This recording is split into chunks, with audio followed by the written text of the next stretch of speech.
Hi, you guys. Welcome to midday, midweek motivation with life discussions with Dr. Jefferson. Um, I figured after last week was just kind of went so well with me doing you guys a motivational Monday on a Wednesday thing. I figured why not continue. Um, there's just so much going on right now.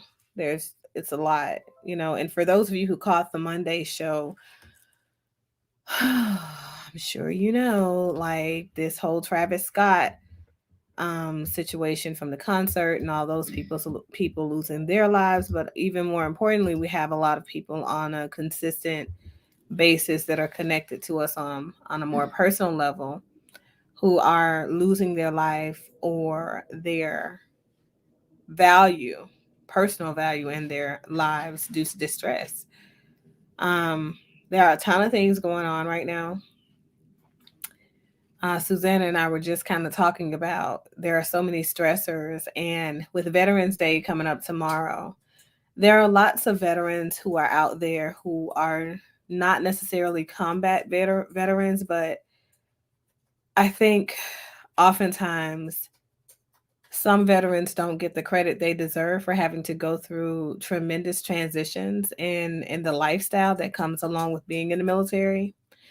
Military service is difficult. You have people who are directly exposed to folks that have, had traumatic experiences in combat. And they have to work with these people every single day, even though they've never had that same said exposure directly or indirectly. And then when they come upon those exposures, because you think that because you're trained for war, you have a mindset that gives you space to react appropriately and be prepared to go through everything that, war entails. When we have people who stay back home and don't go down range for the units and people are split up or units are split up in that way, the people who are back home, right? They're still having to sit with the everyday traumas, that come along and that are related to the talk.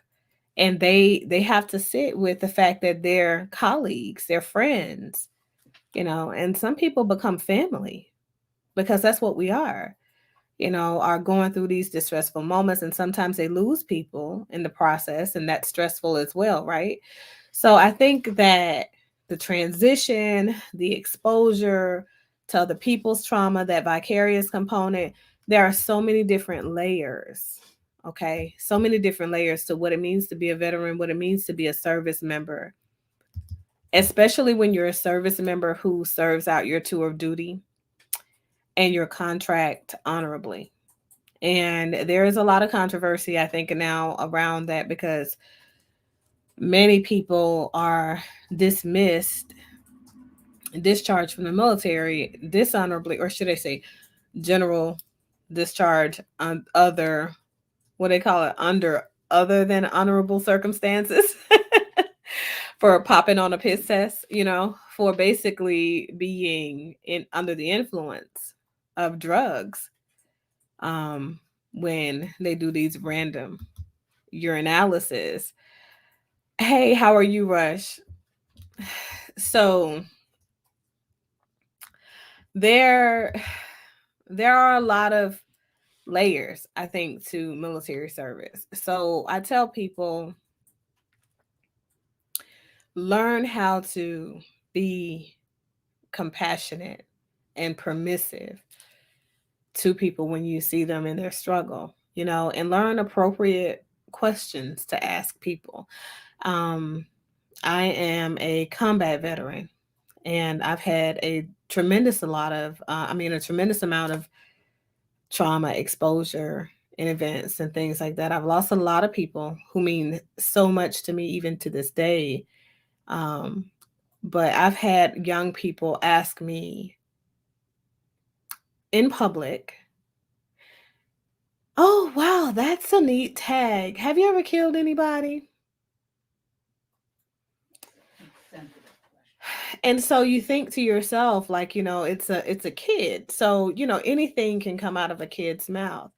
But I think that the television desensitizes people sometimes in general.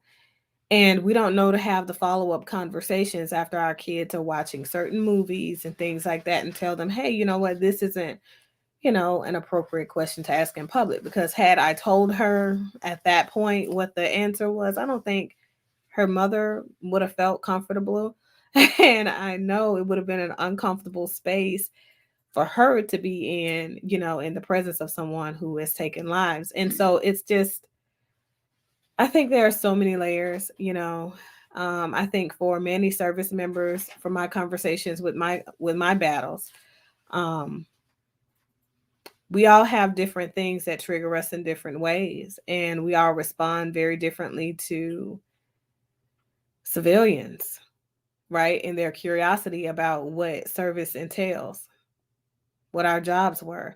I think there are so many people out there that have this misconception that, oh, well, if it's a female, females aren't on the front lines, right? And there are no front lines in combat.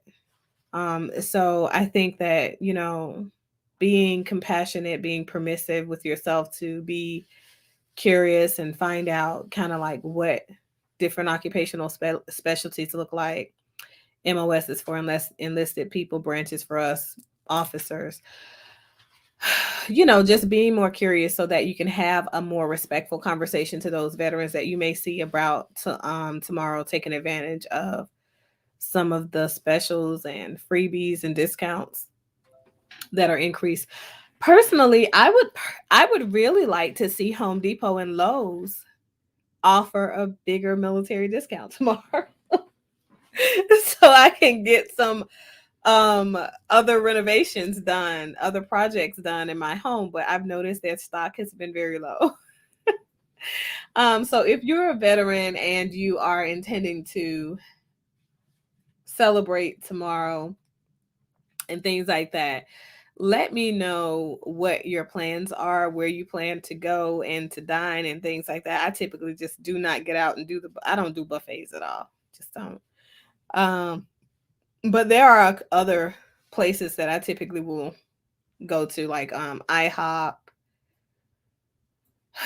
I think I've gone to Longhorns. I think Longhorns had something 2 years ago. And Applebee's, a lot of people go to Applebee's. I think it's a great time to connect with other service members, other veterans. But I just want you guys to be permissive, and for you guys who are connected to people who are currently in service to this great nation, give those people the respect that they are due, and understand that making that level of commitment, even though you may be compensated financially, there is not a tremendous amount of financial compensation, especially for those enlisted folks, for the sacrifice that is made. Um, it's just so many layers, so many layers. Also, if you're a veteran out there and you have not already taken advantage of therapy services with a qualified mental health professional through the VA, just know that my practice will be giving 5 free services to veterans and family members of veterans, like those spouses and children and things like that of veterans. So if you guys want to sign up for that, you just go to familialbonds.org. And I really think it might be in the ticker, not sure. But anywhere you find me, or if you like Google Dr. Lakianda Jefferson, or you Google Doc LQJ, my practice information should come up, and then you should be able to click the link to go to the website to book services if you're looking for a therapy appointment. Just make sure that when you do send forward your inquiry and your booking of your appointment, you just let me know that, hey, I want to see if I'm in the first 5, because it will be first come, first serve. But we'll be given that, and that'll cover you for 6 months of free therapy. And we know that's thousands and thousands of dollars. And that's a lot, but I feel like, we've got to do a better job at providing adequate access to mental health. but also adequate access to physical health. And I think the VA needs to do a better job of taking care of our veterans because we do so much for our country, and we sacrifice so much. Our families go through so much, right?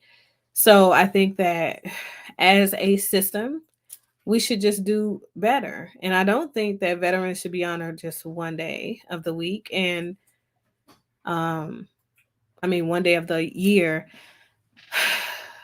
I would say 2 days though, because there are some people who honor veterans on Memorial Day. Let me let you guys know what that's about. Memorial Day is for us to honor our fallen.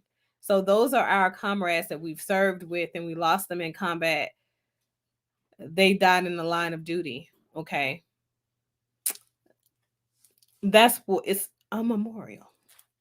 Literally. Literally. Yeah. So there's that. So I don't think, but there are some places like Hooters that offers free meals to veterans on Memorial Day, and I'm like, well, I'll take these free wings, right? But I'm not dead, you know. But so, I just feel like there are so many levels, right, Rush? Right. Thank you. So just know that if you know a veteran, you know somebody who's struggling right now dealing with their heavy distress, and I've covered a couple of headliners in the news about some veterans that definitely are suffering from PTSD, acute psychosis, and things like that. And some of the very heinous crimes that they've committed in the light of their mental health crisis. So I've covered some of those things on this channel. It's hard to have those accountability conversations because we are accountable to our actions for our part in these things. As difficult as it may seem, I just feel like, if given the proper help, so many of our veterans would be in a better shape emotionally, because everyone at every pay grade can't afford the same type of care when they come home. Um, and the VA sits on their ass a lot, and sometimes they don't do what they're supposed to do. But so I just feel like there are so many systemic changes that need to be made. I think that the public needs to open up their hearts and their minds to the different stories and the various ways that one presents as a veteran, as a service member, and what that commitment looks like and what the sacrifice looks like for each of us is so different, oftentimes. So we just have to be curious, right? And go along with the process. So my word for the day is compassion. you know have a little bit of compassion for these different veterans that you may come along between today and tomorrow. And I know there are some businesses that offer veterans discounts and stuff like that from the 10th all the way up to the 12th, I think. And if you're going to go to a parade, like if you're popping firecrackers, there's a lot of things that can trigger us. I'm just going to be honest. Just be considerate, and have compassion for those people that have placed their lives and the lives of their or the livelihood of their family members and themselves on the line for your safety and your protection as a citizen in America. So that is pretty much all that I've got, you guys. Hopefully you have an amazing day today, and continue to let me know how you feel about the Travis Scott concert massacre situation and all of that stuff. Okay. So there is nothing else. Later days. Bye.